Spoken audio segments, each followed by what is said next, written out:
Fala, gente boa! Vai chegando, vai se ajeitando, que é a primeira aula de história do Brasil do canal.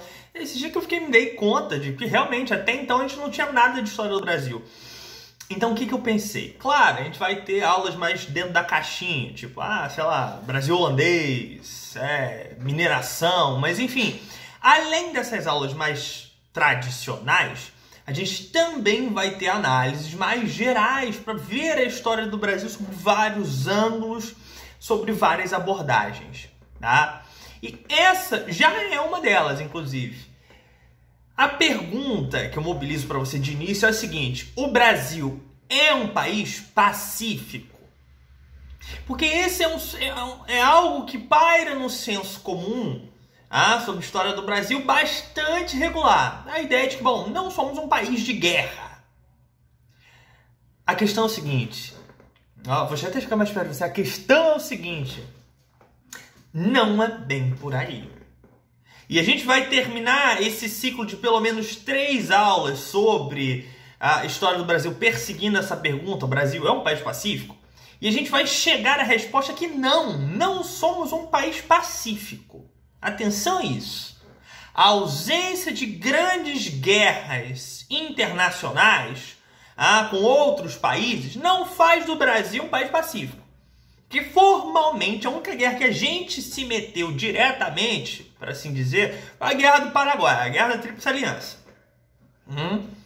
Lá de 1864 até 70, que matou em torno aproximadamente de 60 mil brasileiros, os nossos aliados, também tiveram suas baixas. Claro, esses dados são estimativas, eles são muito complexos, os historiadores debatem muito isso, mas a gente pode ficar com esse quadro: aproximadamente 60 mil pessoas, tá? Aí você pensa, mas uma única guerra na história, e sobretudo quando a gente olha agora o que está acontecendo com a Ucrânia, a história europeia é recheada de guerras. Bom, o Brasil é um país pacífico, né? Eu lembro, veja, no senso comum, coisa de família, minha família, vários momentos, olha, pelo menos a gente vive no Brasil, a gente não tem guerra. Bom, eu vou fazer um apanhado da história nesse vídeo, bastante raro, mas a gente vai ter bastantes vídeos sobre os temas mais pontuados. Você vai perceber que não somos um país pacífico. E mais do que isso, você vai perceber que estamos em guerra, fomos feitos na guerra e continuamos na guerra. Só alguns dados, eu vou até botar o óculos para o Tico poder ver melhor, né? A idade vai chegando, a gente vai... Segundo o Atlas da Violência do IPEA, no ano passado, o Brasil registrou 41.069 mortes violentas. Isso ano passado. Então, nos dados oficiais que o IPEA consegue registrar sobre mortes violentas, aí todos os tipos de mortes violentas, matamos pouco mais de 41 mil pessoas. A Guerra do Paraguai matou 60 mil brasileiros ao longo de toda a sua extensão, de 1864 até 70. Ano passado, apenas ano passado, no ano de 2021, a gente consegue registrar mais de 40 mil mortes. Esses dados são comparáveis a dados de países em guerra. Os dados da violência no Brasil são comparáveis e superam dados de países em guerra, cara. Só ano passado, mais de 40 mil pessoas. Agora repara, entre 2018 e 2019, que houve um boom aí de violência no país, um aumento de 35,2% em comparação aos outros anos, o Brasil, nesses 2 anos, 2018 e 2019, matou em torno de 90 mil pessoas. 90 mil pessoas mortas, assassinadas, das mais variadas formas possíveis. Eventos policiais, latrocínio, homicídio, enfim. 90 mil pessoas em 2 anos é muito mais do que muitas guerras aí que a gente pode registrar, cara. É muito mais. Isso eu tô trazendo você para a história contemporânea, eu tô te trazendo para agora, para tu ver que, bom, estamos assim realmente em paz? Dá para considerar 2018, 2019, 90 mil pessoas mortas paz? Isso é paz. Sendo que boa parte desses casos foram no Rio de Janeiro. O Rio de Janeiro, em 2018 e 2019, teve um aumento de 232%, segundo o IPEA, nos dados da violência. Ou seja, o Rio de Janeiro é um dos lugares que mais se mata no país. Estamos em paz? E aí você vê a ocupação militar nas favelas, tanque e tal. Isso é paz? Isso a gente olhando nossa história recente agora. Agora eu vou te mobilizar para o passado. Lá para o início do que vai ser o Brasil. Para você começar a entender que, bom, isso não é um fato excepcional de agora. Mas o Brasil vive em guerra desde que se forma o Brasil. E você vai entender o peso histórico disso. Cara, nessa aula eu só vou abordar a história do Brasil colonial. Então eu estou fechando do século XVI, quando os portugueses começam a pisar aqui, até o século XVIII, final do século XVIII. Eu vou amarrar aí. A gente vai olhar de dois ângulos. Primeiro, o ângulo mais geral, a tendência. Você pode falar, o que é a tendência? O Brasil é uma invenção, como qualquer país, Não existe um país que é um dado da natureza. Todo país é criado por processos históricos. Todo país. A França não caiu do céu, a Argentina não caiu do céu. Não tem nada ali no Rio que diz que, bom, tá ali, a natureza determinou que ia ser essa divisão. Não. Essas são divisões artificiais criadas historicamente. Então todo país é uma invenção. Ponto. É uma invenção porque ele é uma criação, ele é um processo histórico. Ele não é um dado da natureza. Ele não nasceu junto com a Terra. Quando o Big Bang, a Argentina, o Uruguai não surgiu dali. Beleza? Isso são as formas que os seres humanos vão lidando com o espaço. E a nossa história. Beleza? Show! Então isso vale para quando a gente começa a estudar a história do Brasil. Então vamos lá. Primeira tendência geral desses séculos. O Brasil é uma invenção, como eu estava dizendo, assentada na violência e no extermínio. Preciso que isso esteja bem claro para você. Em que sentido? O Brasil já começa com uma invasão. E uma guerra ou várias guerras de conquista. Papo furado, a gente já maceta isso há muito tempo. Não se trata de descobrimento do Brasil. A descoberta do Brasil, a descoberta da América pode ter sido uma descoberta para os europeus que não conheciam a existência disso aqui. Mas o que se viu posteriormente, o que se viu historicamente, foi uma conquista, literalmente. Os caras chegando numa terra que já tem pessoas, derrotando quem está aqui, ousando com seus acordos e se estabelecendo. Então vem de longe, vem de Portugal, chega aqui, digo que essa terra é minha, que vocês aqui, índios, nativos, chamam de várias coisas. Eu vou dizer que ela é minha, vou chamar de Brasil, e agora é isso. Quem não gostou, que lute.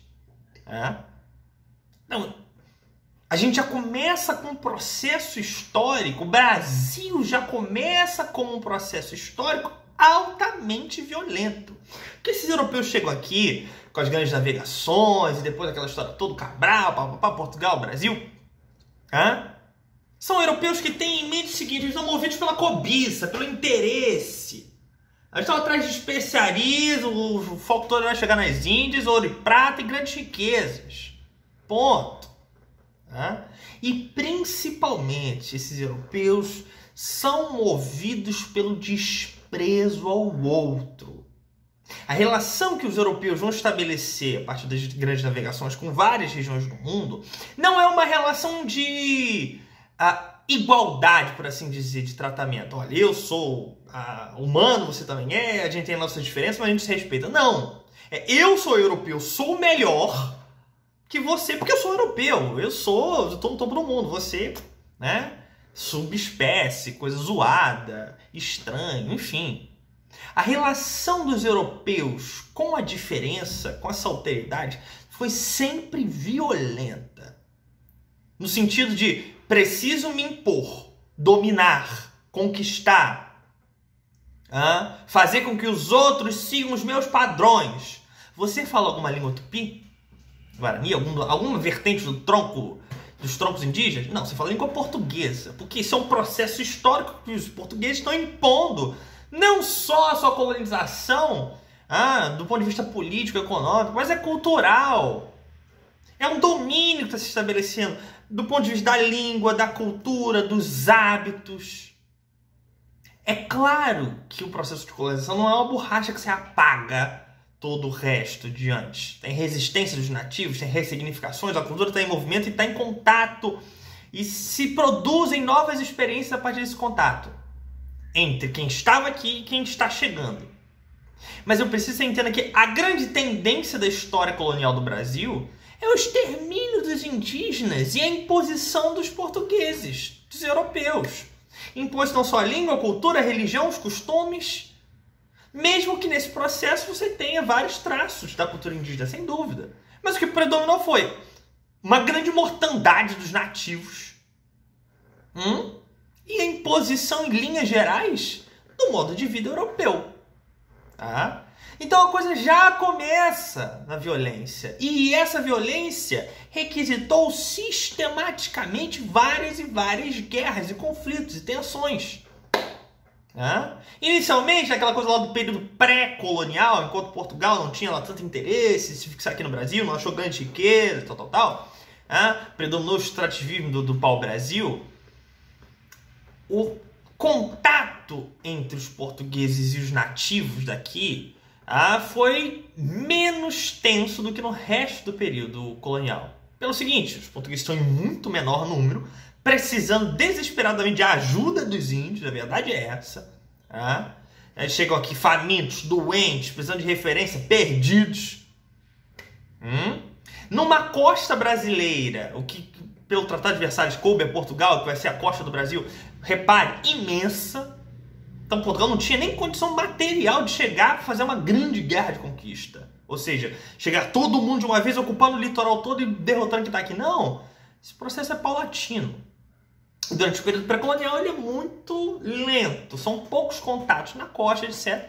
E os europeus, não só aqui no que vai ser Brasil, mas também na América Espanhola e no geral no redor do mundo de onde eles foram pisando, sempre se utilizaram de uma tática vital para suas estratégias, que era mobilizar e usar as rivalidades locais a seu favor.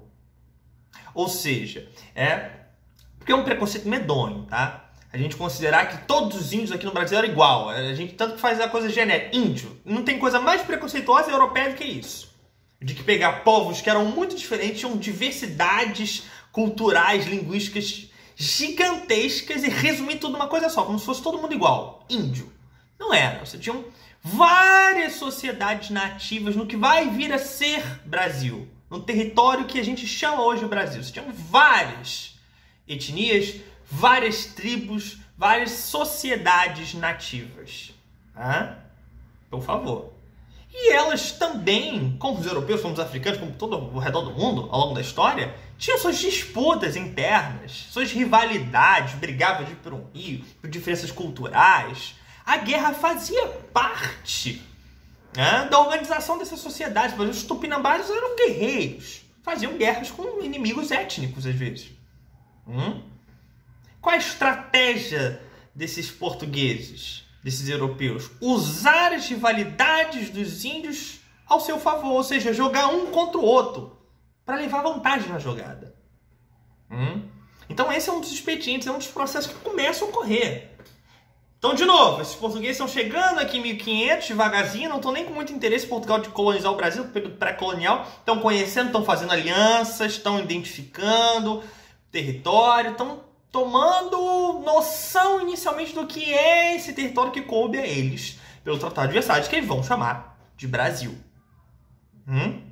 Depois de 1500, aí sim com um esforço mais efetivo de colonização, parte de Portugal, aquela coisa toda, as capitanias hereditárias, aí tem a expedição do Martinho Afonso de Souza aqui no Brasil, 1532, enfim, a partir de 1530, Portugal estabelece um projeto de fato de colonização. Vamos ocupar e produzir no Brasil. E aí os portugueses começam a vir para ficar mesmo. E aí as coisas começam a se acirrar. Ou seja, sempre nessa chave. Guerra aliança com os nativos. Guerra-aliança, guerra-aliança, guerra-aliança. Nunca foi de início uma grande rivalidade europeu-nativo, português contra índio, não. Até porque esses índios são muito diversos, são várias sociedades. E o europeu se utilizava dessas diferenças também ao seu favor, fazendo guerra contra algumas tribos inimigas, fazendo aliança com outros. E quando podia, e sempre que era necessário, isso era uma tônica, requisitando, mobilizando as diferenças e as rivalidades dos próprios nativos a seu favor. Os portugueses foram os únicos que fizeram isso? Não. Os europeus no geral e nas Américas, como um todo, estão usando desse expediente. Mas o que eu preciso que você entenda, cara?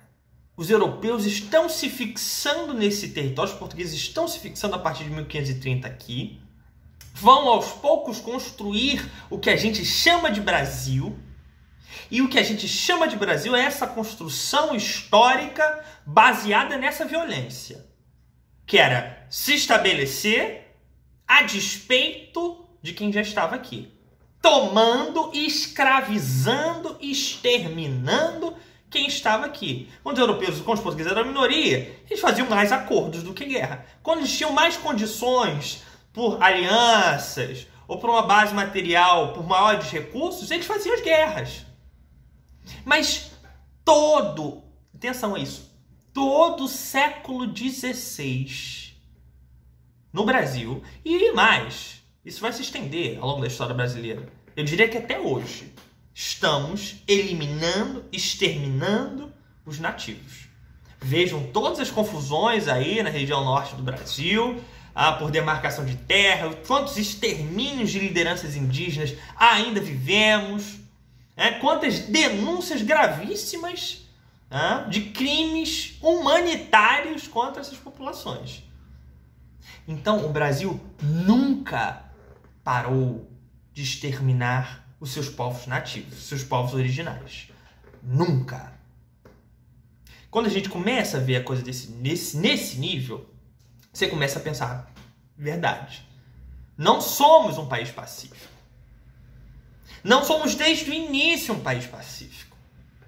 E continuamos não sendo pacíficos. A gente pode não estar em guerra externa contra outros países, mas estamos sistematicamente em guerra interna, eliminando povos internamente, ou produzindo violências das mais dramáticas. Nesse grande período que eu estou falando para você, esse período colonial que a gente está abordando hoje, ora, qual foi o principal traço da colonização portuguesa aqui? A escravidão contra os nativos e depois, com mais fôlego, a escravidão africana, o tráfico negreiro, escravizar os negros africanos aqui. Todo este período que eu estou abordando aqui, do século XVI até ao século XVIII, foi marcado pela escravidão. Você quer violência mais assintosa do que essa?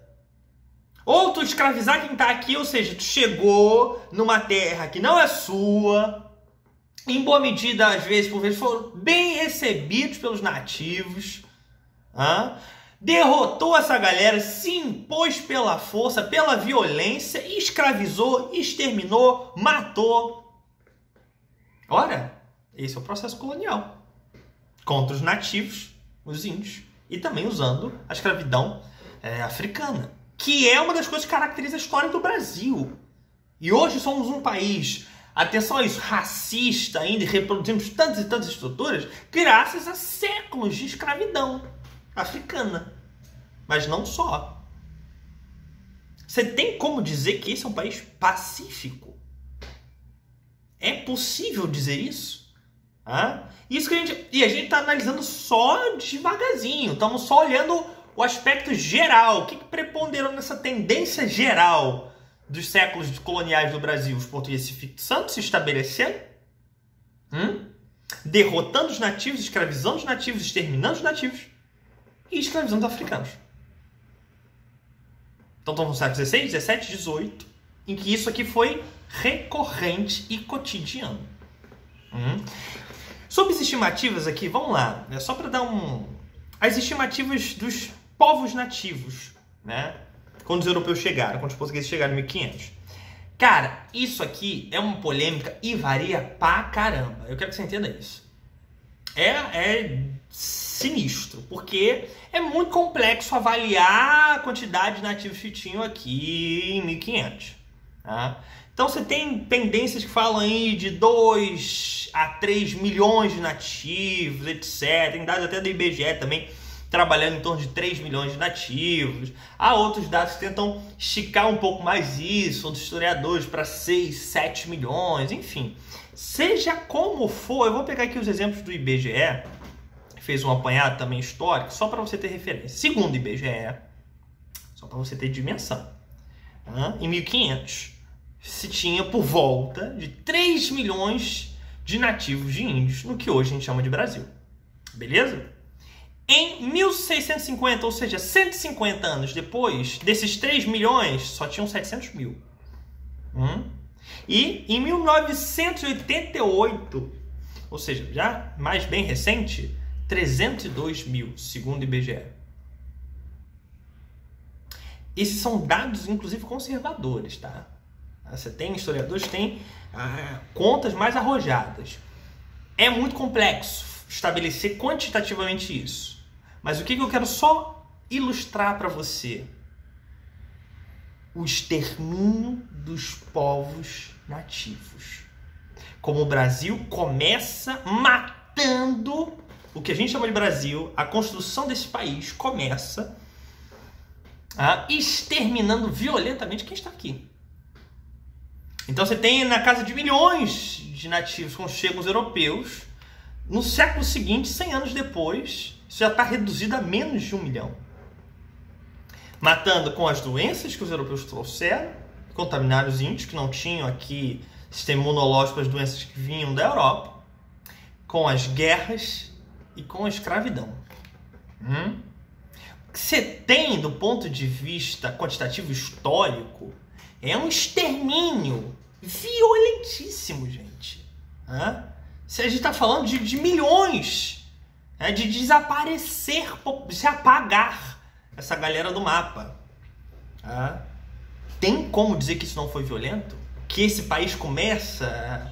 Porque se cria e se criou ao longo do tempo uma perspectiva de que o Brasil, aquela coisa lá do Gilberto Freire, dos anos 30, né? De uma relação cordial, do homem cordial, da mistura harmônica das raças, aí depois vem mídia, tal, o brasileiro tá sempre sambando, sempre alegre, feliz, parece que a gente vive no mar de rosas. Isso é uma ideia falsa, né? Quando a gente vai revisitando a história sobre outros prismas, você não tem como considerar que este país é pacífico, é harmônico nesses termos. Isso porque a gente só está falando dos nativos ainda. Quando a gente começar a botar os africanos aqui, o negócio vai ficar mais sinistro.